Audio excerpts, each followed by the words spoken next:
Jyothula నెహ్రూకి TTD chairman పదవి. ప్రపంచ ప్రసిద్ధి చెందిన తిరుమల తిరుపతి దేవస్థానం పాలక మండలి అధ్యక్ష పదవికి పోటీ పడుతున్న వారితో రసవత్తరంగా మారి ముఖ్యమంత్రికి తీరని తలనొప్పిగా తయారైంది. ఈ పదవి కోసం ముఖ్యమంత్రికి సన్నిహితుడుగా ఉంటున్న మురళీమోహన్ చైర్మన్ పదవి ఇస్తానని పార్టీ మార్చి టీడీపీలోకి ఆహ్వానించిన తనకు ఇవ్వకుండా వేరే వారికి ఎలా ఇస్తారని రాయపాటి సాంబశివరావు, ఎంతో సీనియర్గా ఉంటూ పార్టీకి అనేక సేవలు చేస్తున్న తనకు మంత్రి పదవి ఇవ్వలేదని కనీసం టీటీడీ అధ్యక్ష పీఠమైనా ఇవ్వాలని సీనియర్ ఎమ్మెల్యే గాలి ముద్దుకృష్ణమనాయుడు తీవ్రంగా ఒత్తిడి తెస్తున్నారు. ఈ ముగ్గురు ఒకే కులానికి చెందిన వీరిలో ఒకరికి ఇస్తే మిగిలిన ఇద్దరిని వ్యతిరేకం చేసుకుంటే వారితో పాటు వారి అనుయాయులు పార్టీకి దూరం అయ్యే ప్రమాదముందని పార్టీ వర్గాలు భావిస్తున్నాయి. ఈ నేపథ్యంలో వైఎస్ఆర్ కాంగ్రెస్ నుండి టీడీపీలోకి జంప్ చేసినా ఏ పదవి దక్కకపోవడంతో ఆగ్రహంతో ఉన్న ఎమ్మెల్యే జ్యోతుల నెహ్రూకు టీటీడీ చైర్మన్ పదవి ఇవ్వాలని చంద్రబాబు భావిస్తున్నారు.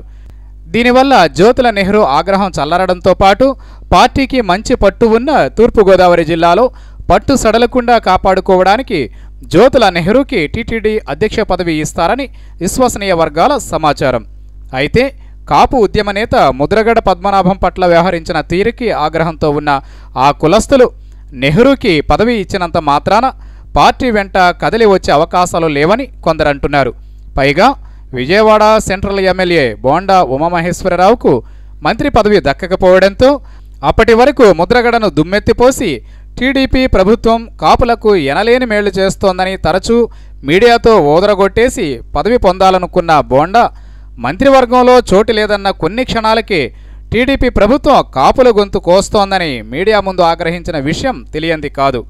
ఫలితంగా వచ్చే ఎన్నికల్లో ఈ కులం ఎంతవరకు పార్టీకి కొమ్ము కాస్తుందో తెలియదని, అలాంటప్పుడు టీటీడీ అధ్యక్ష పదవి జ్యోతులకి ఇచ్చినంత మాత్రాన ముద్రగడకు జరిగిన అవమానం మరిచిపోలేరని ఒక వర్గం అంచనా వేస్తోంది. మరోవైపు కృష్ణా జిల్లాకు చెందిన సీనియర్ ఎమ్మెల్యే కాగిత వెంకట్రావు కూడా టీటీడీ చైర్మన్ పదవిపై ఆశలు పెట్టుకున్నారు. ఈ పరిస్థితుల్లో సీఎం చంద్రబాబుకి పదవుల పంపకం ఒక తలనొప్పిగా మారింది. మంత్రి పదవులు దక్కకపోవడంతో బొజ్జల, కాగిత, బొండా, బుచ్చయ్య చౌదరి, చింతమనేని లాంటి వారు నిరసన గళం విప్పారు. మురళీమోహన్, రాయపాటి, ముద్దుకృష్ణమనాయుడుల్లో ఏ ఒక్కరికి టీటీడీ అధ్యక్ష పీఠం కట్టబెట్టినా మంత్రివర్గ విస్తరణ సమయంలో చెలరేగిన అలజడిని చంద్రబాబు మరోసారి ఎదుర్కోక తప్పదని అంటున్నారు.